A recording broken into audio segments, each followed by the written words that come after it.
Premier funding for On the Record is provided by PSE&G, committed to serving customers, strengthening the business community, and investing in New Jersey's future, with major funding provided by the U.S. Green Building Council, advocates for energy efficient, environmentally responsible, and healthy places to live, learn, and work all across New Jersey. The Fuel Merchants Association of New Jersey and the National Oil Heat Research Alliance, committed to saving energy and the environment. Today's oil heat, intelligent warmth for your home. And by New Jersey's Union Masonry Industry, building New Jersey green and safe with New Jersey craftsmen and contractors. Industry information at imiweb.org.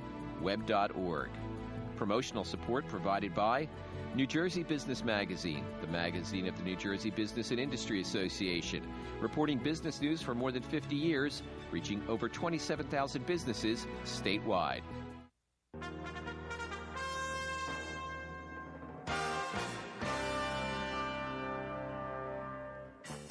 On Tuesday, Governor Jon Corzine will deliver his third State of the State address. As he begins his fourth year as governor, the state and the nation are in serious financial difficulty. The governor is also up for re-election this year, and he's our guest this week. Governor, thanks for being here. Good to be here, Michael. Happy New Year. Same to you. Governor, a week ago when you announced that the current year budget deficit had grown to $2.1 billion, you said there's a tsunami coming. We saw some of that tsunami today, Michael. We had the announcement of the national unemployment statistics. As the public knows, our unemployment rate 6.1%. Today, the national unemployment rate went up to 7.2%. 525,000 new people lost their job. They revised old numbers where we had lower growth before. We had the sharpest increase in unemployment since 1945. That's the tsunami that is coming. The fact is that our national economy is in a crisis. And matter of fact, we've produced only 2.5 million jobs in the last 8 years out of our national economy. Under Bill Clinton, we produced 22 million. And the desperate state of both our financial system and economics and housing just are really extraordinary. And so it's going to be a tough time. I think it's one that we'll work our way through, and I think New Jersey will do better than the country. But we can't avoid the kinds of problems that have been created on a national level. How do you feel about your term as governor coming simultaneously with this terrible economic news? Is it just bad luck for you? Or? Well, it is something that no one would want, not because of me. It's not about me. It's about the people who've lost their jobs. It's about the people who are losing their homes. It's about people who are losing health insurance and are struggling to make ends meet. I don't cotton to where we are. It'd be a lot better politically if you were in a positive economic environment. But the real problem is not about politics. It's about the economic well-being of the people that live in the state. That's why we've been the first in the nation to come with an economic stimulus plan. Today I signed a bill that really sets a model for housing loan modifications, keeping people in their home. We've got a mediation program that got rolled out today that is first in the nation on a statewide basis. We're doing things to try to ameliorate some of these problems. What percentage of people in foreclosure will this state program help? We think that there are roughly 50,000, maybe 55,000 people that will face foreclosure in 2009. We think maybe as many as 16,000, maybe a few more, will be able to meet the conditions of the mediation element and then get to a position where they don't lose their homes. We're doing other things. Once people lose their homes, we're doing a lease purchase arrangement to try to maintain occupancy in a home so neighborhoods don't deteriorate. We're trying to work with the banks before they even go to mediation on modifying loans, extending terms, resetting interest rates, all kinds of things that I think are the model, comprehensive model that the nation ought to be doing. The fact is, We'd be a lot better off in this country if we hadn't bailed out the banks and we'd put money in on our streets, in our neighborhoods, to support people in their homes. The housing market was the strike or the match that started this economic crisis, and until we fix it by going right to the neighborhoods, right to people's homes, I think we're going to see a deterioration in housing values, and it will undermine economic wealth, and that will undermine the consumer, and that's bad for the economy. I don't recall you 2 months ago urging our congressional delegation to vote no on that bailout bill. No, I think the fact is it was a necessary evil. By the way, there was no identification of how they were going to use the money. The Secretary of Treasury, if I read it right, gave a one-page statement. I want the authority to do something. I want $700 billion to spend to stabilize the financial system. Well, first of all, I did advise our congressional delegation to put some constraints on it. And second of all, I've been talking about mortgage modification and stabilization in our neighborhoods for the better part of a year. We've been working on programs here in the state. We have the most advanced initiatives with regard to housing stabilization in the country. And I think we're going to have meaningful impact in 2009. Governor, former U.S. Attorney Chris Christie put himself into the governor's race this week. No big surprise there. In doing so, he didn't go after you directly, but he said that the state has severe was the word he used. The state has severe problems, and the implication was you haven't solved them. Well, I'm really going to wait to see what the outcome of the primary is in June among the Republicans. I've heard worse things from some of the other candidates that are running with regard to what we're doing. The fact is that any Republican running is going to somehow have to justify how the economics of the Bush-Cheney era make any sense. How we could get ourselves as a nation into a position that we grow 2.5 million jobs over an 8-year period, that we end up with unemployment which will probably get into the double digits before we're done with this recession, that we have seen the trillions and trillions of dollars of losses in 401ks and pension funds and other things. I think it will be a very hard argument, whether it's made by Mr. Lonegan or whether it's made by the former U.S. Attorney. Are you saying that Chris Christie is, I think you were quoted saying this morning at an event that tying Chris Christie to Bush and Karl Rove.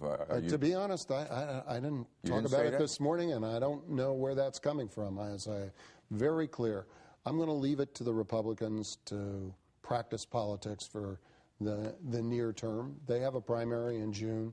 My number 1, number 2, and number 3 priority, Michael, is the economy and trying to ease the burdens for the public. That's why we're offering $3,000 tax grants to people who hire people. That's why we've worked to extend credit through our banking system to small businesses. That's why we've reformed our corporate tax code so that we can make sure that when the recovery comes, our economy is strong. That's why we're accelerating $4 billion worth of construction projects, because there's no housing construction going on. We're trying to fill that gap with roads and highways and build that tunnel under the Hudson River.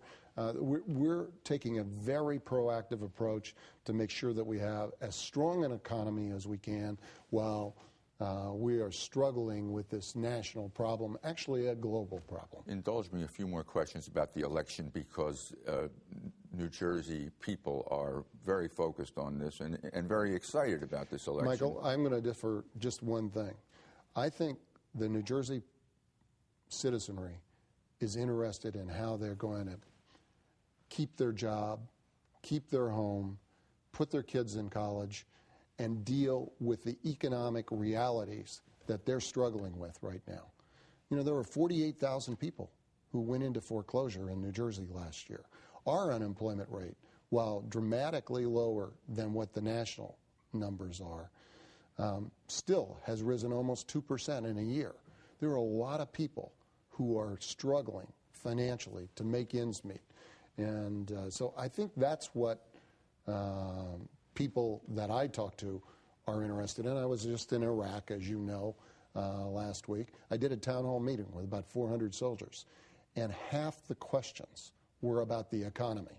Not the election? Not the election, Michael. And these are people who are dedicated public servants. They were worried about whether their job was going to be there when they came home. A lot of small business people were worried about whether they were going to be able to have credit to be able to reopen their businesses when they got here. And I think those are the serious concerns. It's reasonable that they're the serious concerns. This is the most difficult environment we've had since the Depression.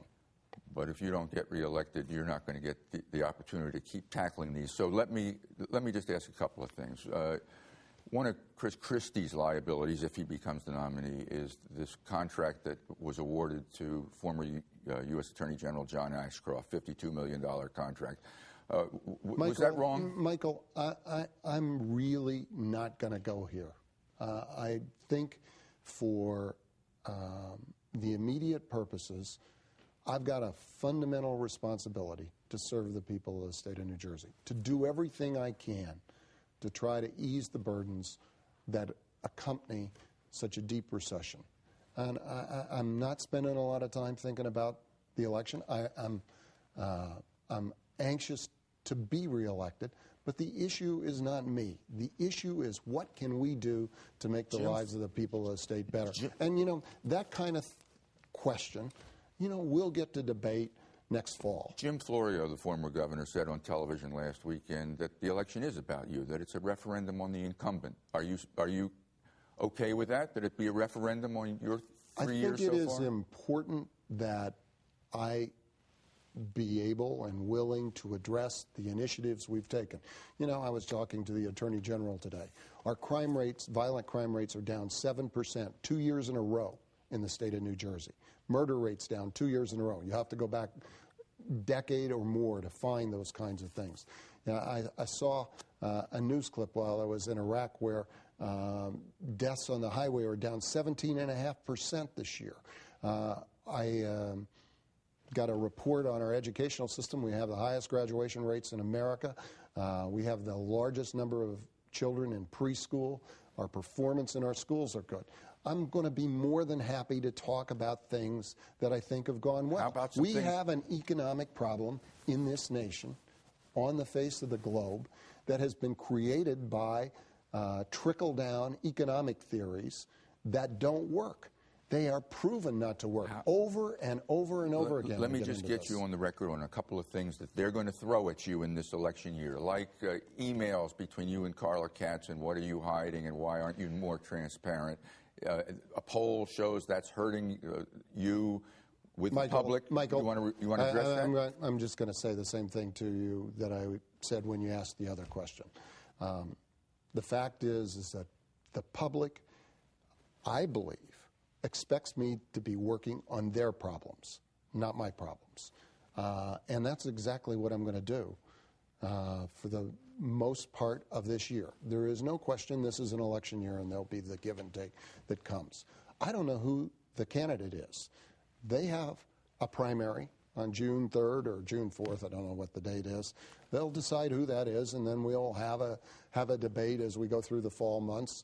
But if I get diverted on all of these kinds of subject matters, I'm not serving the public well, and I think I will undermine the case that I would like to make to the public. What, if anything, should the public know about the $362,000 settlement between you and Rocco Riccio, Carla Katz's brother-in-law? We've said everything that needs to be said about that. The fact is I can go into litigation, spend more on lawyers and time diverted away from what makes sense, and I believe firmly, and matter of fact, we have testimony to that fact, that there was no interference in the judgment that he left the office. He wanted to review that decision, and I don't see any reason to go on and argue out something that is going to cost more money to deal with than the settlement, and it's not particularly relevant to people's lives in the state of New Jersey. Last political question. Someone close to Chris Christie said that the thrust of the Christie campaign, if he beats Lonigan and Rick Merkt, is going to be, we thought we hired the Wizard of Wall Street 3 years ago to protect us from debt, spending, and dumb investments like Lehman Brothers. He hasn't.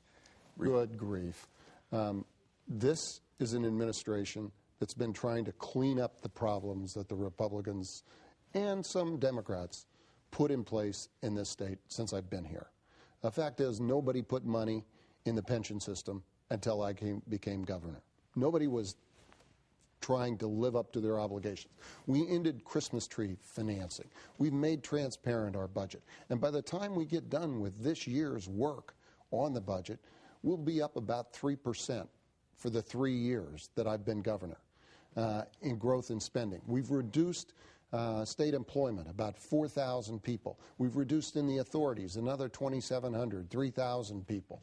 I'll leave it to the public to assess whether we have actually taken on the issues that people have turned their backs on. We haven't had a school funding formula since 1998. We put one on the table. We're arguing in the courts right now about whether it's legal. We hadn't had an energy master plan, which we were supposed to be doing every 5 years until I became governor. We're taking on the issues that matter to people's lives. We put down an economic recovery program that no one else in the nation has dealt with. We cut our budget to start the year $600 million. Now we're going to cut it another $800 million in actual spending and a total of $2.1 billion in general reduction of spending. I'll be more than happy to argue the case that I think we have been very disciplined, very straightforward with the New Jersey public about what our problems are and how to try to address them. And there will be different people. They'll put their own spin, however they want to put on it. We'll live with that. You talked about making the budget transparent. Some Senate Republicans are pushing an effort that they call the Transparency Act to, I guess, put Actually, I think that what they want to do is put on the internet budget numbers. You for that? And I'm actually not opposed to that idea. I would like to make sure that we are taking care of our housing problem before we do the programming that is necessary to get that up. I'd like to make sure that we do everything we can to get our rebates offset against property tax bills in our programming efforts in the state before we do that. But I think that's a reasonable idea. By the way, we're the first governor that said we're going to put out a budget after it's passed. We actually, the budget in brief is always put together in May, and it was the point of debate for the legislature and the governor. We actually put a budget out after we pass a budget so that the public can actually go through it line by line what we're doing. And I think the more information we can get out there is actually a good idea. You're dealing with a severe budget shortfall, $2.1 billion this year, and you've said maybe $4 or $5 billion. 2.1, by the way, in addition to the $600 million we cut off the budget from the previous year, which we passed last June. So it's a total of $2.7 and $2.8 billion of real reduction in spending year over year. So you, as part of your attempt to address this, have suggested reopening the contract between the government and state workers, and you want them to take a salary freeze. Their reaction was, no way, Governor. What's your reaction back? Well, I understand that the leadership of the unions have a responsibility to defend what they believe is an important fundamental contractual agreement. There are other ways for us to reduce expenditures on personnel. Such as? Well, you can look at furloughs, you can look at layoffs, all a lot more cumbersome for the administration of government going forward, but doable. Take a little more time, put in place. Not as user-friendly for the people who would be impacted by it, who are a part of that labor force. It seems to me that an agreement with our public employees that allow them to continue to earn their salaries, maintain their health care benefits at a time of real economic stress, that spreads that pain out across the people that are working now as opposed to having layoffs. In other words, be happy you have a job. Well, it's not. I wouldn't frame it that way. I would say that everybody has to sacrifice and deal with some of the challenges and the burdens that we have. By the way, we're imposing cuts on things that I have no desire to see cut. Such as? Well, stem cell research, for instance, is something that I'm passionate about, but we're actually reducing a number of things in the arts, a number of things. We actually ended up reducing some of the increase in educational expenditures I have. I've been very clear what my priorities are. Educating our kids, providing for public safety, security to our population, and making sure that we do everything we can to protect the most vulnerable. We've protected those things within our budgets, but not at the same degree that we were able to do in the budget that I put forward last June. We've had to make all kinds of changes. We've gone to a lot of the people who we have contracts with in the private sector and asked them to step back in the charges they make or eliminate early termination of contracts. We're doing a lot of things line by line by line by line. And by the way, while it's not on the internet, we put out 12 pages of the specific cuts that we're making with regard to the budget so that the public can get those things. Matter of fact, I think that 12 pages may actually be up on the website. So we're trying to be open about what we're doing, but there's nothing pleasant about any of the choices we're making. We're living with a very unique, unprecedented economic situation. And you've proposed that municipalities and counties be able to defer half of their pension obligation in the coming year, reducing the property tax burden on the public perhaps by half. In your re-election year, so some people look at that and say, this is an election year gimmick. I understand why people would say that. And by the way, I would never recommend this when the sun's shining, when our economy is strong.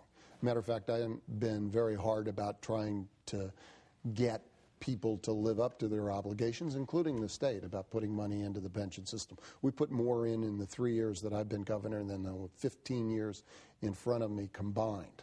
I believe, though, that now we have a real challenge in maintaining discipline on not having tax hikes during a period of a recession. I think it's a very bad public policy situation.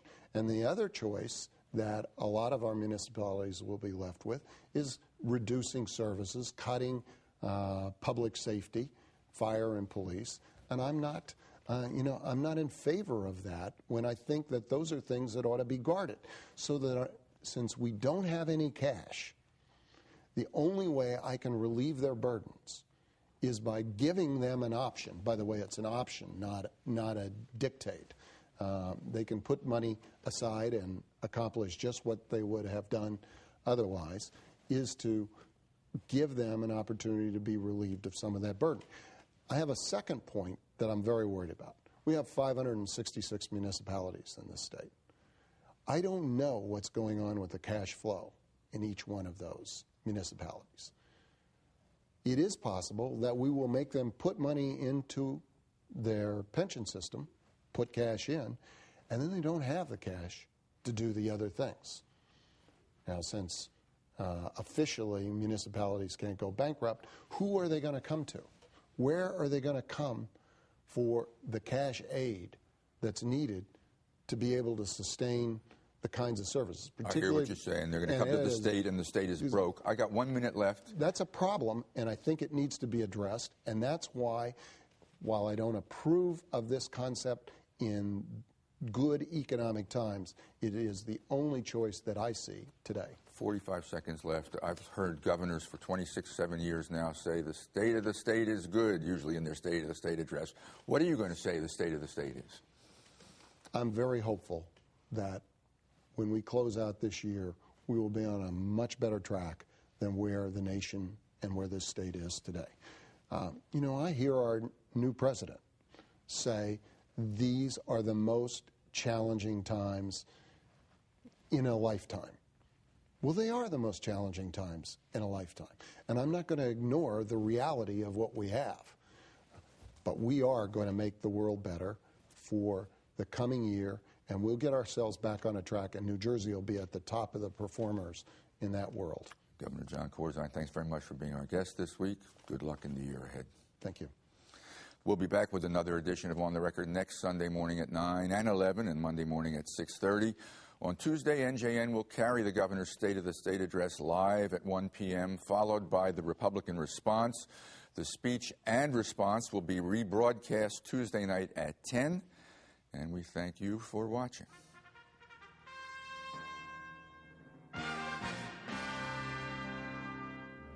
Premier funding for On the Record is provided by PSE&G, committed to serving customers, strengthening the business community, and investing in New Jersey's future, with major funding provided by the U.S. Green Building Council, advocates for energy efficient, environmentally responsible, and healthy places to live, learn, and work all across New Jersey. The Fuel Merchants Association of New Jersey and the National Oil Heat Research Alliance, committed to saving energy and the environment. Today's oil heat, intelligent warmth for your home. And by New Jersey's union masonry industry, building New Jersey green and safe with New Jersey craftsmen and contractors. Industry information at imweb.org. Promotional support provided by New Jersey Business Magazine, the magazine of the New Jersey Business and Industry Association, reporting business news for more than 50 years, reaching over 20